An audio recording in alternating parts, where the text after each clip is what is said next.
Hi, I'm David Radcliff. I'm a member of the Committee for Writers with Disabilities at the Writers Guild of America West. I have cerebral palsy.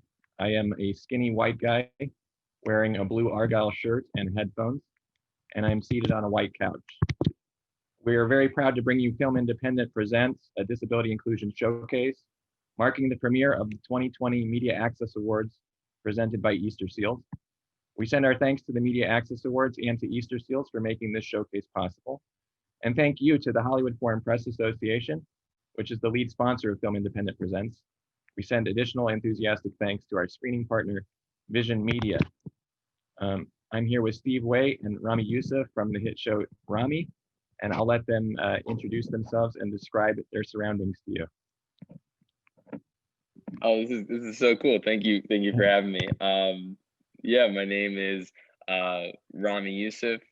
I am I would say, light brown-skinned man with a medium beard that I've been debating shaving because I'm in quarantine and I keep playing with it. I had a mustache for a minute. Steve didn't like it. He made fun of it, so I grew it all back out.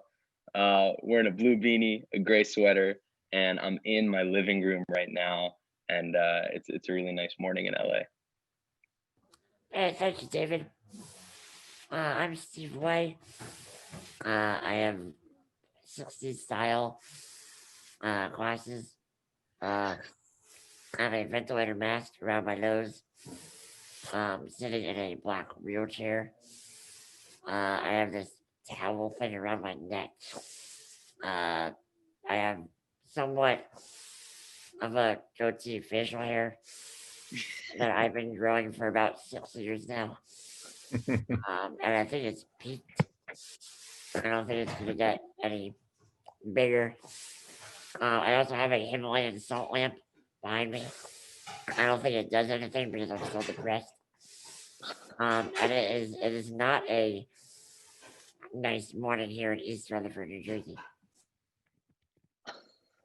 All right, thanks so much, guys. We're going to jump in with some questions about the show and about your friendship. My first question, this is such an intimate show about friendship and about relying on each other and learning from each other.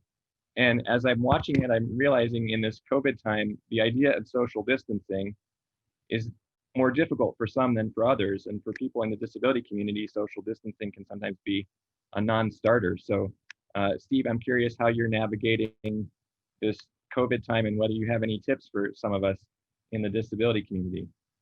It's really not good. During all this, I had a court battle with my Medicaid provider, my health insurance provider at Horizon NJ Health. I tried to get more at-home care. I had to move out of my parents' house because my sister got COVID. Oh no. So within a couple hours, I was out of there. Yeah. And my girlfriend works all day long. So I don't have enough personal care assistance hours. I'm alone for at least 4 or 5 hours every day. And I took my health insurance provider to court. And they basically told me I'm not disabled enough for more at-home care. So it's not safe for me to just have random people out there, just come into my home. Right now, I'm better off being alone. Where before this, I thought I wasn't. Winter is coming. New Jersey's cases are really going up.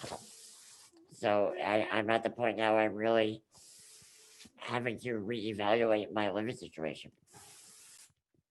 That question of being alone and being with other people is so much at the forefront of our minds now, and it's always been so central to the show. And I'm curious how, pitching this show and developing this show, was it difficult to sell them on this concept that deals so intimately with so many underrepresented stories and characters? Well, it was kind of incremental, right? Because it was you kind of start talking about the show initially from kind of the basest level of what the show is, which is kind of, starting out with a pitch of, we've never seen a Muslim family on TV before. And let's, really see them in a way that we haven't. Let's see them in this kind of like politically divided town and the things that they have to go through. That's kind of like super bird's eye view. But then when you really get into what we did in terms of actually making the show after you sell it, you start to think, okay, so what does this, young guy who's an outsider, what does his life look like? What does his inner circle look like? And then that's really where a friendship like the one that Steve and I have, outsiders in our own different ways, but really kind of, bound together by that in real life and in the show. And that's where you kind of start getting like a level of nuance that never really would have been in the initial pitch. But when we're allowed to really tell our stories and make them, I think they kind of start to surprise people in terms of what it is that we're able to get into, because everything is so much richer than it feels in a news headline or how it might seem kind of conversationally. And on our show, we work really hard to avoid the obvious and really kind of dig into the things and the nuances that you wouldn't know. And that's where the friendship that Ramy and Steve on the show have becomes this really rich part of what we're doing, and kind of it almost is obvious once you see it, but before you see it, you almost can't imagine it. Right. To that friendship, what would you each like the audiences to know about the differences between the TV versions of Ramy and Steve and the real life connection that you have? There's a bunch. I mean, I would say the plot lines are all exaggerated. And Steve mentioned at the beginning of, when he was just describing his living situation, that he's had a girlfriend for quite some time, and they have a really great relationship. I admire their relationship a lot. That obviously is not what we look at in the show. I think what we look at in the show is, for myself and for Steve, we almost kind of look at what are the versions of ourselves that we fear, or what are the things that we're afraid might happen, and we kind of dip into them. So the storylines kind of inform that kind of worst case scenario, but with your best friend. And so we really try to live in that, throughout every storyline that we explore on a character tension level. But I would say what is definitely really real is the loyalty and the love despite whatever's going on. Mm-hmm. I really love how Ramy writes it and how we portray it. Just the duality of our lives. Ramy's life is surrounded by structure and rules. Specifically around his religion. Whereas me, I'm more free spirited. It's weird because my rules and my structure are with my body, and Ramy's structure is more it's more spiritual. It's things that he's brought on to himself, and I love watching the two sets of that clash, where I call out Ramy for him like picking and choosing what rules to live by, and then Ramy having to kind of live his life when he's with me around my structure of what I can and cannot do. So I really love the situation that we have to work within when those sets of rules clash against each other. I never thought about it like that. That's really. Have you been working on that? That's good. Yeah, I workshop that during quarantine. That's a good one. Yeah, it's like really good framing. I'm like, man. All right, I'll keep using that. You just called my mind disabled. It seems to me, Steve, that your character is usually the one that calls bullshit on things, and in some ways, your character reminds me of a friend of mine who has a similar condition. And I remember I asked him once, you're just so outgoing. And he said, when you have 3 different caretakers throughout the day, as my friend does, and somebody's wiping your ass, you don't have the luxury of being shy anymore. And that always stuck in my head because Yes. it sort of forces you to be constantly social because your whole life is depending on relationships and navigating communication with other people. Yeah, I mean, in real life, I barely have any privacy. At some point throughout the day, somebody will see me naked. I need help with everything. Everybody knows my laptop and my phone passwords. So if there is something I can have some privacy for, then I'm going to hold on to that for dear life. Just realized how many passwords of yours I know. Like I have them. Like you just said that, I haven't even thought about it. I'm like, I know so many of your passwords. That's crazy. Yep. How do you both sustain that level of privacy when the show is increasingly successful and you're like winning awards and getting interviewed and doing things like this? Is it hard to tap back into the versions of yourself that you were before everybody knew who you were? You know what we've been really fortunate about with our show is what the nature of the show is. So the nature of the show is, again, kind of like this natural extension of our alter egos, but it feels so real to what we care about. And so I always say, like, it's not like we were in an Avengers movie together or something. Like this is like very close to what we do. So any sort of attention that we've gotten off of it is almost just encouragement. It's just like, hey, keep being more you, like, and keep going in kind of exploring these things that are unsaid. And again, we live in the margins of, oh man, what if this shit happened? Like that's kind of the margin of what we enjoy most.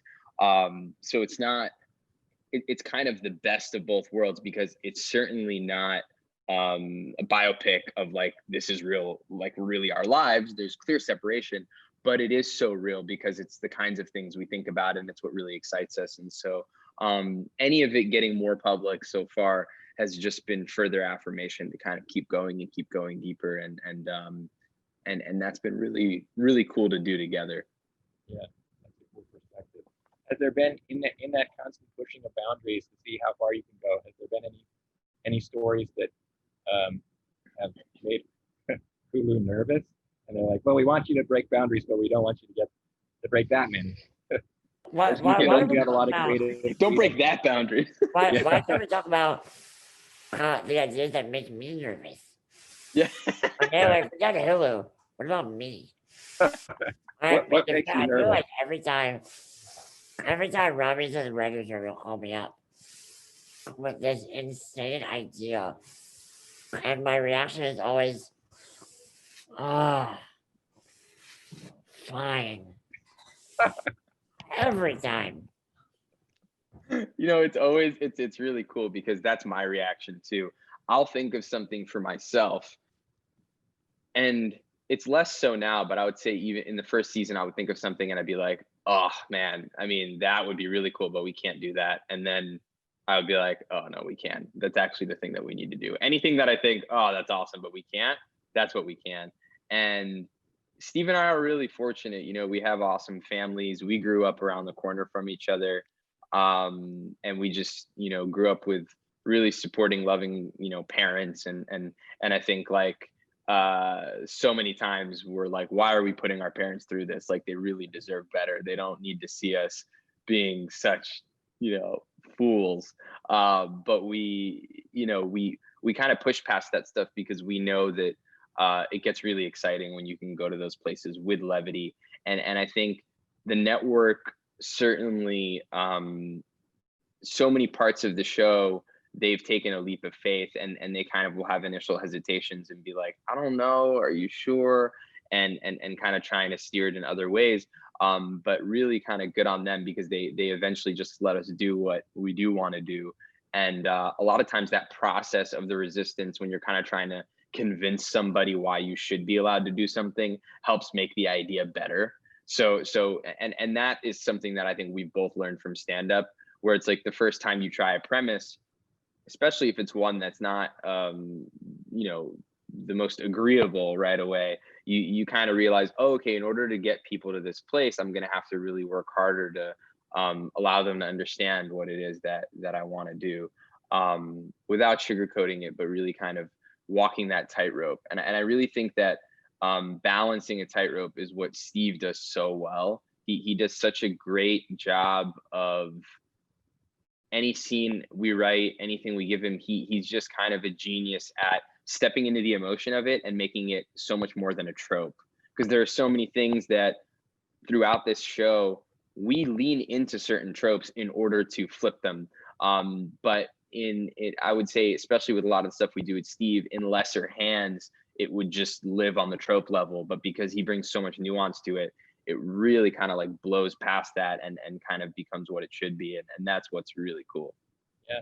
The episode that we're featuring here, called Saving Michaela, has so many different moral complexities in it for both characters, and like where the lines are that you might want to cross but can't, for a variety of reasons. And in this push-pull, sometimes in these stories between the progressive Ramy character and the more conservative aspects of his faith or his family, how has that informed for both of you, your real life relationships with your families and with members of your respective communities, and being sort of a representative, figure for those communities now?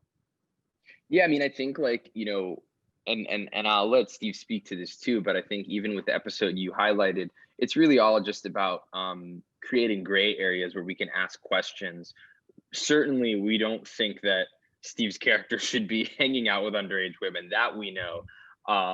But we're in the space of fiction. And so now we're in the space of fiction, and you start to say, okay, like, what questions are kind of arising out of this situation around loneliness, and questions around, really someone trying to find their place.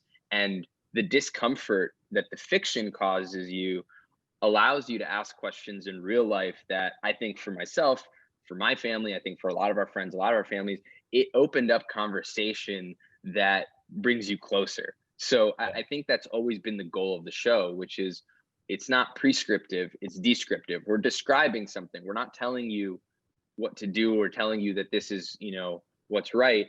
We're showing something, and then that really gives the ability to have what I think are the right types of conflict. Because if you get to argue about a TV show, that's the best kind of argument, because it's not real. You're not arguing about your friend's life. You're not arguing about your uncle. You're not arguing about someone real. You're arguing about fiction, but the argument is based in so much reality because you cared enough to have that fight or to have those thoughts and questions. And so that really leads to a closeness that I've experienced, and I know Steve has had that too. I've never tried to have sex with an underage girl. It never happened. I play a fictional character in a fictional universe. My lawyer told me to say that every time comes up. No, there are. What I love about the scenarios that Ramy puts me in is that it really heightens certain feelings and emotions, whether it's the fear of death, the fear of loneliness, dating, sex, friendship. Ramy is able to craft it in a way that allows me to portray it in a way that you really have never seen before on television. And I'm so honored, and I feel so special that I'm the guy to play that. Obviously, there always is some hesitations going into it that I am the guy to do it. But no, as Ramy said, it's really fun to see the arguments like on Reddit and on Twitter of the things that I make Ramy do. And it's really fun to see both sides of it. Especially within my own family. Whether it's my sister, my parents, or my cousins watching it. To hear their reactions. It's obviously a little uncomfortable when I hear, my family say that they've watched the Atlantic City episode. But I have to say that I I had so much love and support from the disabled community, especially from that episode. I would say that before that they were so uncomfortable with talking about a situation like that. And I've had so many conversations with people like me after episodes like that. And they were so much more comfortable opening up to the people around them about problems like that they have. So I think it's really a testament to Ramy's writing and to our acting on screen that we're able to open up these doors to have these horrible conversations with people. That we're able to show examples, like to give people to reference to in order to have these conversations. And to be clear too, I mean, like, it's like you said at some point you feel lucky to play the part. There is no part without you. It's not like we're writing this in a vacuum and then like, let's go out and find a guy with muscular dystrophy. I mean, I think what's really important is that you are really part of the process, right? Because it's like we can't make this stuff or even like go down the certain rabbit holes that we do without you. And so it's like that's what's so interesting about the writing process is like you really have to open your mind to the idea of a different character that you haven't seen in order to get to the storyline that you haven't seen. You don't think of the storyline first. You have to really kind of attract the possibility of casting someone like Steve, the possibility of writing with someone like Steve. And Steve is very hands-on in his, we go through every script together and he changes it and he adds so much on set that I could never take credit for. I'm just kind of trying to build the arena based again on the inspiration from him.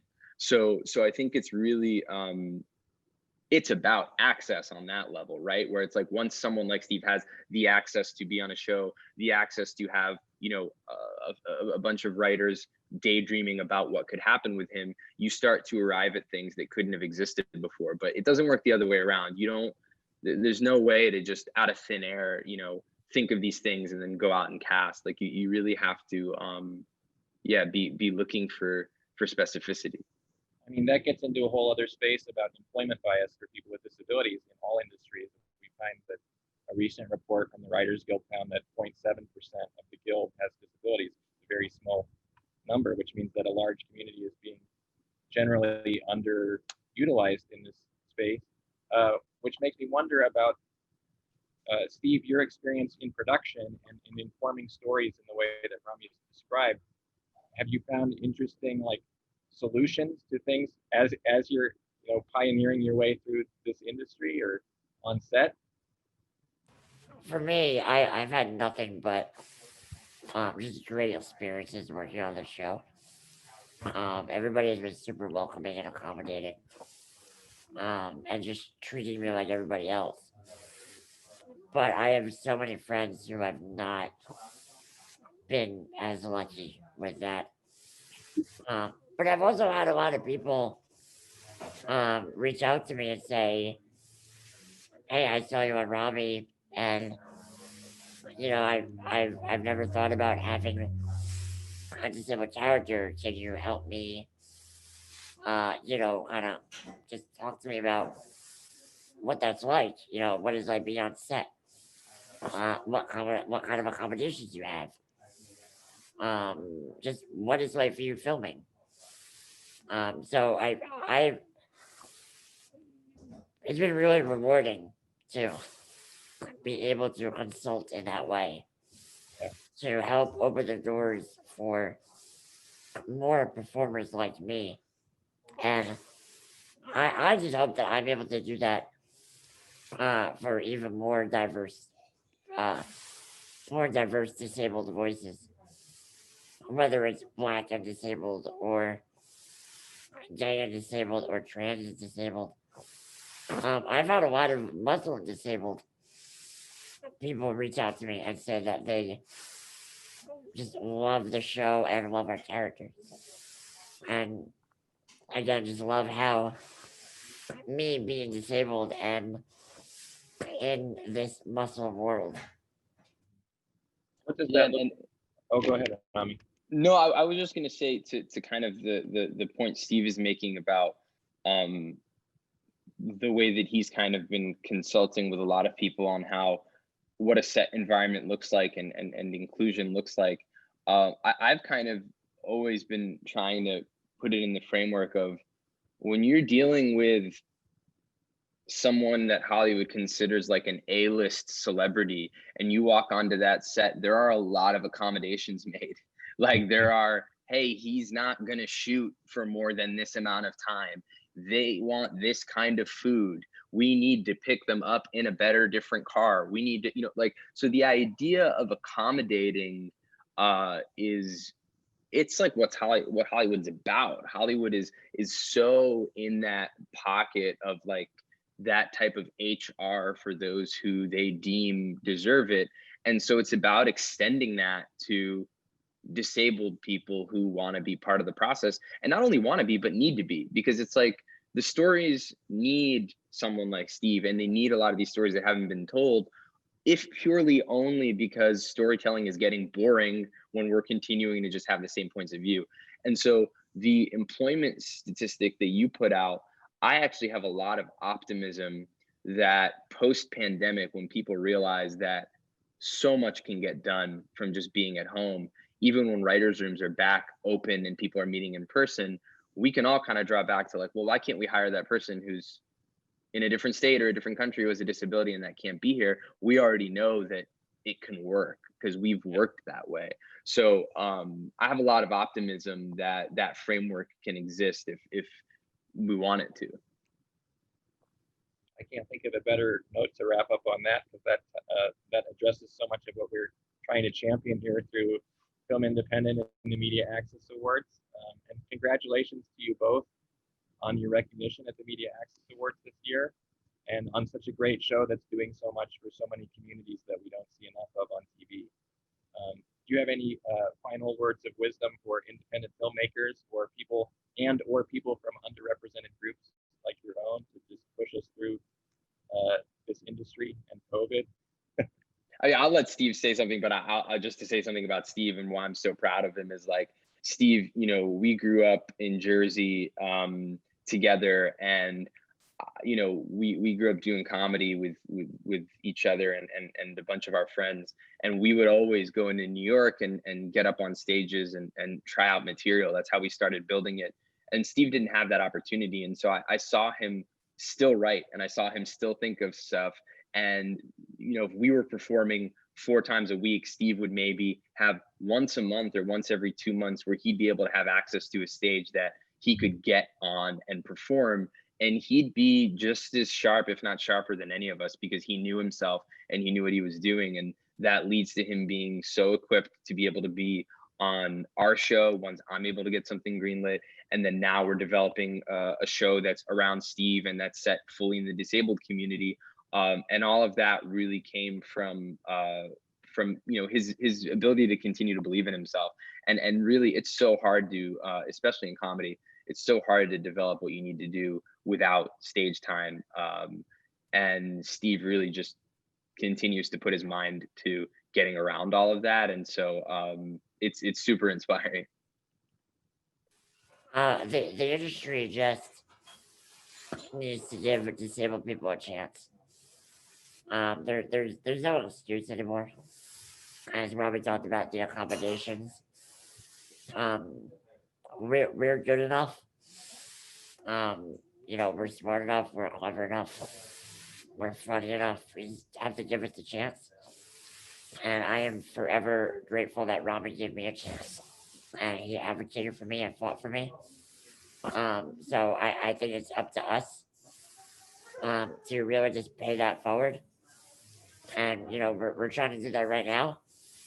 But it's really up to the people in power to just give us a chance. The same way you would give everybody else a chance. There's no excuse anymore.